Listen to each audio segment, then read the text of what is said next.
Welcome to the Today Show. Thank you for joining us on the Disability Channel and your channel, reaching out to the Halton region. I am Unstoppable Tracy, and today I have two extraordinary guests. First up is Will Gassard, and second up is Anne Bethune. Both of them I know from the high performance skiing world in Ontario and a couple of national competitions. Now, I just played games at it in the Ontario world, but Will was definitely vying for Team Canada at one point, and now he's grown up from being a professional trying to be the quest for the gold alpine ski team with the parasport world to being a technician with orthotics and prosthetics at Toronto's very own Holland Bloorview. So please allow you to welcome my friend and extraordinary superstar in the prosthetic orthotics world, William Gassard. Hey, Will. Hey, Tracy. How are you doing? I am so pleased that I could kidnap you right before you do a prosthetic technician fitting piece right out of Holland Bloorview. Is that where you are right now? That's right. Yeah, we're doing our recording here from the lovely spray room at Holland Bloorview. This room is where we paint all of our uprights and our braces. Well, that's great. So you're painting them whatever skin color or fancy covers people are looking for? Yep, any of the metal on the brace, any uprights for anybody out there who owns a CAFO or any kind of like knee joints or ankle joints, we can, we'll sandblast the metal and we'll spray it with whatever color you want that matches the transfer that you chose. Oh my gosh, I didn't mean for you to go all techie on me right at the beginning, but it was just like, what kind of room are you in? So some of our listeners are not as savvy as you and I are with prosthetics because we're both amputees. So That's for right. the friends and family members out there, what's an upright and what's a CAFO? So you've got a couple of different, this is speaking about orthotics, which, Okay. So the difference between the two professions would be prosthetics is replacing a limb that's missing, and orthotics would be aiding a limb that's there, but it doesn't work as it would on an able-bodied person. So a CAFO stands for knee, ankle, foot orthosis, and that would be like a full leg brace, and we would have just like a knee brace that you'd get, from any one of those, any custom company or things like that. It's just a larger version encompassing your ankle and your foot for instabilities within your knee and your ankle.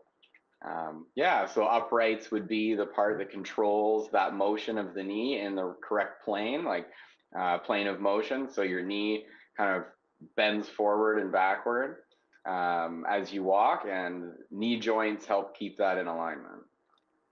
And I always love to celebrate you, and I say, oh, you're a prosthetist, right? And we, between friends, we are very cheeky and we joke, not prostitute, but you're always such the professional, and you're like, no, technician, Trace, and you're telling me about your levels of certification. So what's the difference for a technician? So the difference between, there's technically speaking, 4 different disciplines. You have your clinicians and you have your technicians.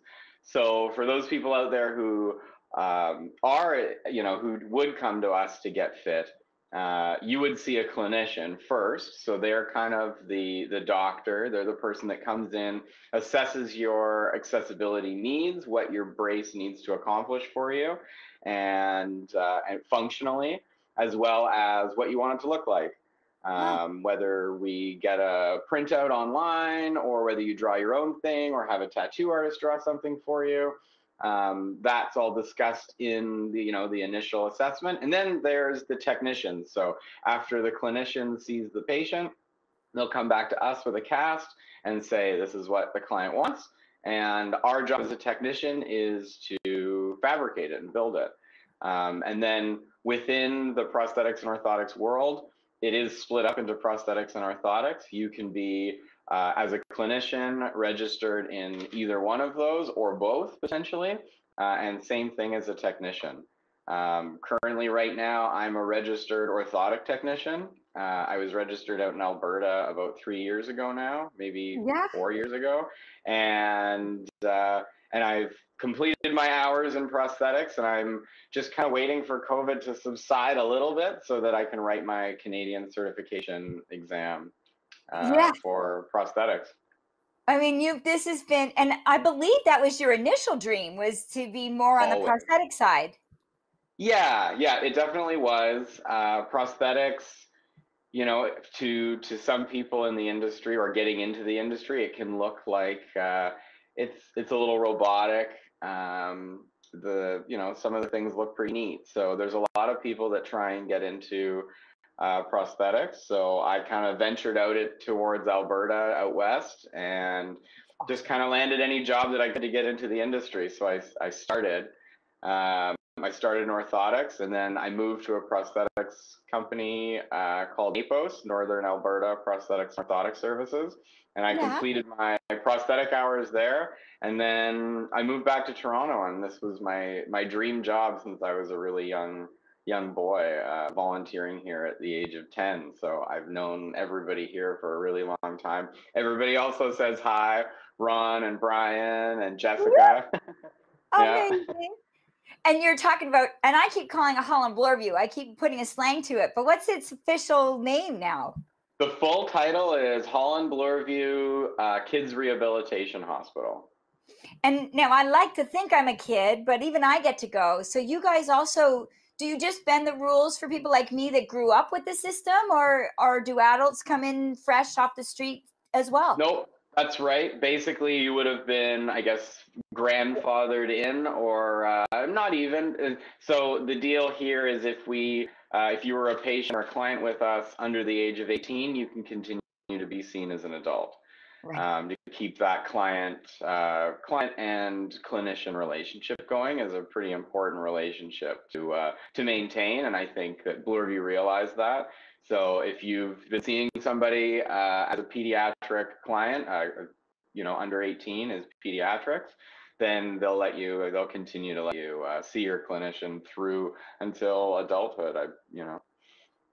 And what's so interesting about our listeners is sometimes maybe they're amputees or someone that needs an orthotic somewhere else in Canada or the world, right? Roku is 35 million viewers everywhere internationally, and then of course there's your TV, which is the cable channel. So is there any connection with Burlington or Milton, or I mean, tell us a little bit about the kind of folks that come to Holland Bloorview and where they come from. We have people from all over Ontario. We occasionally, in the past here, but quite a while ago, we had some underprivileged children from other countries. We had a few PFFD kids coming from Mexico. That's like a congenital deformity. And yeah, but we mostly service Ontario and Ontario patients, and they come from all over.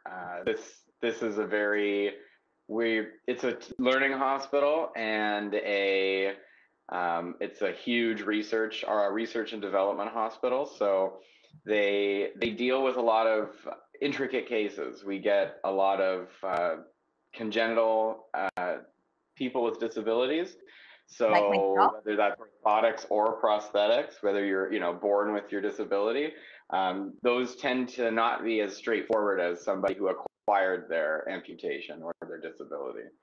So we see a lot of really neat things, and when a certain medical professional kind of diagnoses that this is a challenging thing to get this person active and back on their feet again, they definitely come to see us.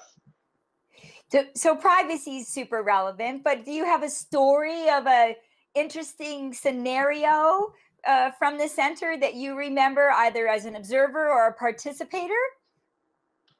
I mean, I personally have lots. I've been a client here since I was 2 years old. So without speaking about other clients and other patients, I know from my personal experience some of the things that have been provided here for me growing up, and some of them have been pretty incredible. Like one of the things that comes to mind right off the bat is, Brian, who was your clinician a little while back, The was door, also Brian. mine. Yeah, and he, when I was a kid, a teenager, I guess you'd say, he put, I can't remember how it came about, but he managed to laminate an iPod Shuffle or an iPod Nano into my leg. So I would plug in my headphones. Now everything's wireless, but I would plug Yeah. my headphones into my hip, and the music player was laminated into the socket itself, so you could just reach through your pants and kind of change the song as you were going, not pay attention in math class and that kind of stuff. Oh my gosh, I love Uh, it. That's so yeah, fun. That's really we cool. yeah. I would say probably the thing that we do the most of that, just kind of warms your heart or that you really enjoy about your job is just some of the way that we can make these braces look.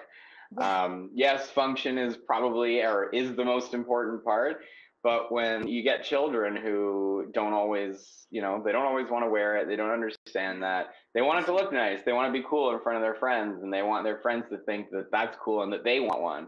And growing up, I can't remember having a lot of my friends be like, "Yeah, I want to be an amputee too," or "I want one No. leg." And now I hear kids all the time, their friends are jealous or robot this and that, and how cool does that transfer look? Like we can put all kinds of things on legs and make them look really really nice for the kids. So to see Yeah. their smiles and their happiness when they get what we make them is really great.